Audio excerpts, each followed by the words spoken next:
Baik, selanjutnya saya akan menjelaskan apa sih yang melatar belakangi kami untuk membuat Gigrove sendiri.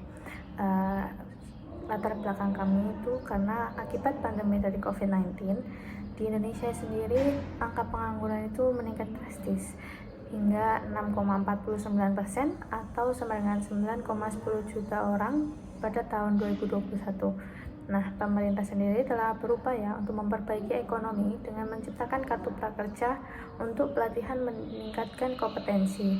Di era digitalisasi, banyak aktivitas bisa melewati aplikasi termasuk mencari kerja yang kini banyak dilakukan secara online. Nah, banyak platform digital untuk mencari kerja, tapi kebanyakan hanya memberikan informasi lowongan saja. Melihat permasalahan itu, kami menghadirkan Gigrove untuk menjembatani perusahaan dengan pencari kerja dan membantu mencari informasi kerja sesuai minat dan kompetensi, serta memberikan rekomendasi dan kesempatan interaksi dengan perekrut. Nah, untuk selanjutnya ada rumusan masalah, di mana kami memiliki 3 rumusan masalah. Yang pertama itu bagaimana Gigrove dapat membantu para pencari kerja untuk menemukan pekerjaan yang sesuai dengan minat dan kompetensi mereka. Yang kedua ada bagaimana cara Gigrove untuk memberikan layanan untuk memenuhi kebutuhan konsumen. Dan yang selanjutnya ada apa saja perbedaan fitur yang terdapat pada aplikasi Gigrove dengan aplikasi pesaing. Oke, selanjutnya adalah luaran apa yang diharapkan dari aplikasi Gigrove ini sendiri. Ada 4, yakni yang pertama adalah mampu membantu para pekerja untuk mencari informasi mengenai lowongan pekerjaan yang sesuai dengan minat dan kompetensi mereka. Selanjutnya adalah menjadi aplikasi penyedia informasi lowongan pekerjaan yang dapat memberikan rekomendasi pekerjaan dan menjadi penghubung antara perusahaan atau para perekrut dengan para pencari pekerjaan. Yang ketiga adalah menjadi perusahaan bisnis yang berkelanjutan di bidang teknologi dan sistem informasi. Selanjutnya, terakhir adalah turut membantu pemerintah Indonesia untuk mengurangi angka pengangguran yang ada di Indonesia. Nah, selanjutnya ada deskripsi dari platform yang kita buat. Jadi namanya itu adalah Gigrove. Nah, Gigrove sendiri itu apa sih? Jadi Gigrove itu merupakan platform lowongan kerja yang memudahkan pencari kerja mendapatkan pekerjaan yang sesuai dengan profil dan preferensi mereka. Nah, fokus utama dari Gigrove sendiri itu memberikan informasi kepada pencari kerja dan perusahaan yang membutuhkan karyawan. Nah, selanjutnya ada visi dan misi dari Gigrove sendiri. Nah, visinya kita itu menjadikan platform yang inovatif yang memudahkan pencari kerja menemukan pekerjaan impian mereka dengan efisien dan sesuai dengan kemampuan serta minat, dan membantu perusahaan mendapatkan karyawan berkualitas sesuai dengan kebutuhannya mereka. Lalu untuk misinya yang pertama itu menghubungkan pencari kerja dengan perusahaan yang sesuai dengan keterampilan, minat, dan tujuan karir mereka. Nah, yang kedua memfasilitasi proses pencarian kerja yang mudah dan efisien lewat antarmuka yang intuitif dan algoritma pencocokan yang cerdas. Lalu misi yang ketiga menyediakan informasi pekerjaan dan perusahaan yang akurat dan terbaru untuk membantu pengambilan keputusan.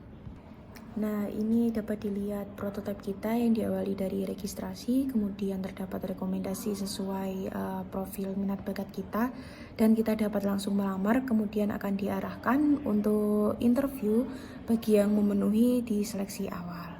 Dan kemudian akan adanya announcement mengenai penerimaan kita. Nah, selanjutnya ada struktur organisasi dari Gigrove sendiri. Ada CEO yang bertanggung jawab seluruh keputusan dan arah perusahaan kita. Lalu COO yang mengawasi operasional harian platform. Ada CTO yang memimpin tim teknologi dan pengembangan Gigrove. Lalu CMO yang bertanggung jawab atas strategi dan pemasaran. Lalu juga pertumbuhan dari pengguna. Lalu yang terakhir ada HR Director yang mengelola perekrutmen staf dan hubungan karyawan. Baik, selanjutnya ada keunggulan dari produk Gigrove. Jadi yang pertama adalah adanya fitur interaksi langsung. Di sini perekrut bisa memfasilitasi komunikasi langsung antar pengguna dan juga perekrut, membantu pengguna mendapatkan informasi tambahan dan menguatkan kesan yang positif. Untuk fitur selanjutnya adalah fitur notifikasi pekerjaan. Di sini fitur ini memungkinkan pengguna untuk menerima pemberitahuan tentang pekerjaan baru yang sesuai dengan profil mereka, meminimalkan kehilangan peluang pekerjaan yang penting. Baik, selanjutnya adalah analisis kompetitor. Jadi, analisis kompetitor ini sendiri berguna untuk digunakan untuk perusahaan kami untuk memahami dan juga mengevaluasi pesaing kami dalam industri yang sama juga. Analisis kompetitor ini membantu perusahaan kami dalam pengambilan keputusan strategis dan perencanaan bisnis. Berikut adalah tabel perbandingan antara Gigroup dan juga kompetitor. Di sini kami menggunakan perbandingan dengan LinkedIn. Untuk harga, kami sama-sama dengan harga yang gratis.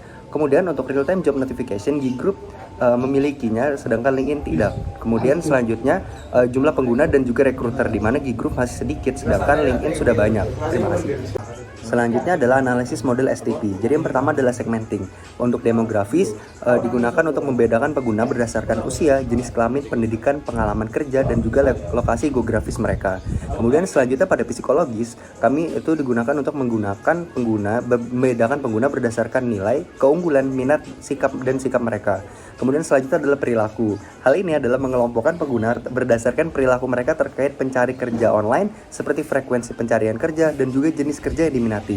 Kemudian selanjutnya adalah targeting. Target pasar utama kami adalah orang yang sedang mencari pekerjaan serta kesulitan mencari informasi mengenai lowongan kerja yang sesuai dengan keterampilan dan minat di tiap individu. Kemudian yang terakhir adalah positioning dari aplikasi Gigroup ini.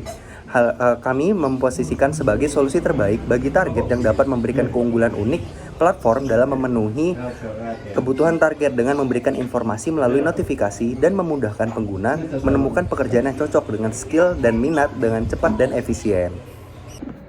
Oke, selanjutnya saya akan menjelaskan tentang bisnis model Canva dari aplikasi Gigroup ini sendiri. Yang pertama ada customer segment, di mana customer segment dari aplikasi Gigroup ini adalah seseorang yang sedang mencari pekerjaan, perusahaan atau perekrut yang sedang mencari sumber daya manusia, dan seseorang yang membutuhkan informasi mengenai lowongan pekerjaan atau rekomendasi pekerjaan. Selanjutnya ada customer relationship, di mana ada 3. Yang pertama ada pusat layanan, di mana terdapat tim yang akan membantu pengguna apabila terdapat kendala terkait aplikasi. Selanjutnya ada pembaruan informasi secara berkala agar terus update. Dan selanjutnya ada diskon biaya berlangganan pada saat tertentu. Untuk selanjutnya ada channel, di mana ada 3 juga. Yang pertama adalah aplikasi mobile, di mana aplikasi mobile yang dapat memungkinkan para pengguna agar dapat mengakses Gigroup ini dengan mudah dan praktis. Selanjutnya ada website, di mana menyediakan informasi resmi yang dapat diakses melalui PC maupun mobile phone. Dan selanjutnya ada sosial media sebagai media untuk memberikan informasi seputar aplikasi kepada khalayak umum. Untuk selanjutnya ada value proposition, di mana kita ada fitur interaksi langsung antara pengguna dan perekrut. Lalu ada fitur notifikasi pekerjaan, pengguna menerima pemberitahuan tentang pekerjaan baru yang sesuai dengan profil mereka. Lalu ada informasi lowongan yang update dan terpercaya. Lalu selanjutnya ada rekomendasi pekerjaan berdasarkan profil, minat, dan kompetensi. Selanjutnya yang terakhir ada memudahkan perusahaan yang membutuhkan sumber daya manusia. Lalu key activities-nya ada 3 juga. Yang pertama ada perancangan dan pengembangan aplikasi website dan sosial media. Selanjutnya ada mencari mitra perusahaan atau para perekrut. Dan yang terakhir ada melakukan branding atau marketing. Untuk key resource-nya ada 4. Yang pertama ada tim pengembangan platform. Selanjutnya infrastruktur teknologi platform dan server. Selanjutnya ada modal usaha. Dan yang terakhir ada employees atau staff. Selanjutnya ada key partner, di mana key partner kami ada rekrut atau perusahaan yang sedang membutuhkan sumber daya manusia. Selanjutnya ada pemerintah yang memiliki fokus untuk mengurangi angka pengangguran yang ada di Indonesia. Selanjutnya ada cost structure, di mana biaya-biaya yang kami butuhkan ada biaya pengembangan dan pemeliharaan aplikasi, biaya riset, biaya branding dan marketing. Selanjutnya biaya infrastruktur teknologi platform dan server. Lalu ada biaya operasional perusahaan dan biaya gaji karyawan. Dan yang terakhir ada revenue stream, di mana kita mendapatkan revenue. Yang pertama ada berlangganan bulanan, di mana kita menawarkan berbagai paket berlangganan pada akses penuh terhadap seluruh fitur-fitur Gigroup. Dan ada yang berlangganan mitra, di mana kita menawarkan berbagai paket berlangganan diperuntukkan untuk perusahaan dan perekrut untuk mempromosikan lowongan kerja yang dimasukkan. Baik, selanjutnya adalah keberlanjutan usaha dari Gigroup ini sendiri. Jadi rencana keberlanjutan suatu perusahaan dapat dilihat dari berbagai aspek penting meliputi pemasarannya, operasional, keuangan, dan juga sumber daya manusia. Berikut adalah tabel dari rencana keberlanjutan perusahaan Gigroup dalam 5 tahun ke depan. Untuk tahun pertama, rencana kami adalah ingin melakukan riset pasar terlebih dahulu, kemudian membuat prototipe dan user testing aplikasi, kemudian selanjutnya mencari mitra untuk mengembangkan Gigroup, kemudian selanjutnya adalah meluncurkan aplikasi, dan yang terakhir adalah promosi melalui media sosial. Kemudian pada tahun kedua dan ketiga, kami berencana untuk melakukan pembaruan pada fitur sistem dan juga layanan pada aplikasi kami. Untuk selanjutnya adalah menjalin mitra untuk mengembangkan bisnis kami sendiri. Kemudian yang terakhir adalah melakukan kolaborasi dengan influencer agar Gigroup semakin dikenal. Pada tahun keempat, kami akan berencana untuk melakukan pengembangan user interface kami pada aplikasi. Kemudian selanjutnya adalah melakukan ekspansi di beberapa wilayah Indonesia. Dan kemudian yang terakhir adalah mencari calon investor untuk mengembangkan usaha kami. Dan pada tahun yang kelima, kami akan berencana untuk melakukan optimalisasi pada sistem aplikasi. Kemudian selanjutnya menjaga dan mengembangkan konsistensi pada layanan dari sistem perusahaan kami. Kemudian selanjutnya adalah mendapatkan investor. Dan yang terakhir pada tahun kelima adalah ekspansi hingga ke dunia internasional. Terima kasih. Selanjutnya kita akan membahas anggaran biaya dari Gigroup ini secara terperinci. Nah, yang pertama kita akan membahas biaya pengembangan aplikasi. Nah, ini untuk pengembangan aplikasi Luna, kita memerlukan tim pengembangan. Otomatis kita butuh mahasiswa, dengan mereka juga perlu biaya upah. Jadi kita anggarkan 2,5 per orang. Nah, terus selanjutnya ada peralatan dan perangkat keras, hardware yang kita butuhkan 1 juta. Terus ada lisensi 500.000. Nah, total biaya dari pengembangan 2.500.000 sama 1 juta tambah 500 itu 4 juta. Nah, kita selanjutnya membahas desain dari user interface sama user experience. Nah, estimasi biayanya yaitu 7.500.000. Nah, alat desainnya 500.000 sama total biayanya 1.250.000. Nah, setelah kita lakukan desain, pengembangan, lanjutnya ke pengujian kualitas. Nah, dengan upah tim Q&A 750, alat pengujinya 250, jadi totalnya 1 juta. Jadi total dari tiga hal tersebut yaitu 6.250.000. Selanjutnya yaitu biaya operasional awal, yaitu layananku sebesar 2 juta per tahun. Jadi kita langsung ambil 1 tahun. Terus selanjutnya kita ada keamanan dan pemeliharaan maintenance sebesar 500.000. Nah, itu supaya tidak ada kayak serangan cyber. Nah, terus ada total biaya yang kita tanggung yaitu 2.500.000. Nah, terus ada pemasaran. Otomatis setelah kita membuat desainnya, kita perlu namanya pemasaran. Nah, kita akan menggunakan pemasaran digital yang ada bisa dari YouTube, TikTok, Instagram, Google Ads, dan lain-lain. Jadi kampanye pemasaran dianggarkan 2 juta. Nah, terus ada event kita anggarkan 500.000.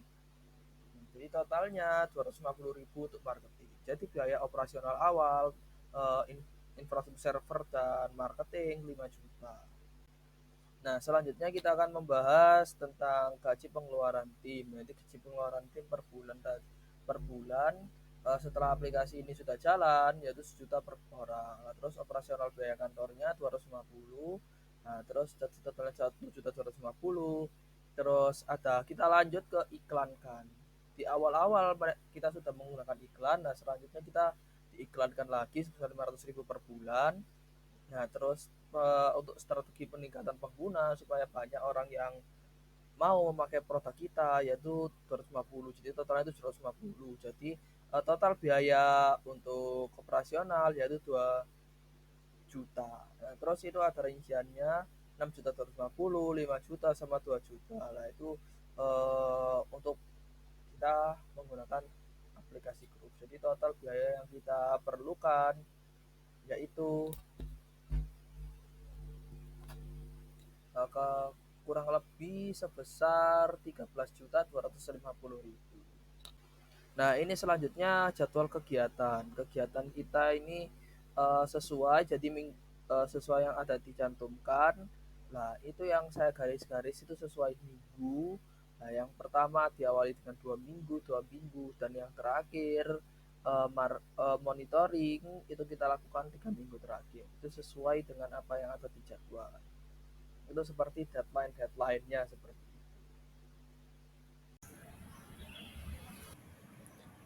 Proyeksi pendapatan perusahaan. Pendapatan biaya berlangganan untuk tahun pertama Rp 1.400.000, untuk tahun kedua Rp 2.100.000, dan untuk tahun ketiga Rp 2 juta. Dan untuk biaya operasi tahun pertama Rp 700.000, biaya operasi tahun kedua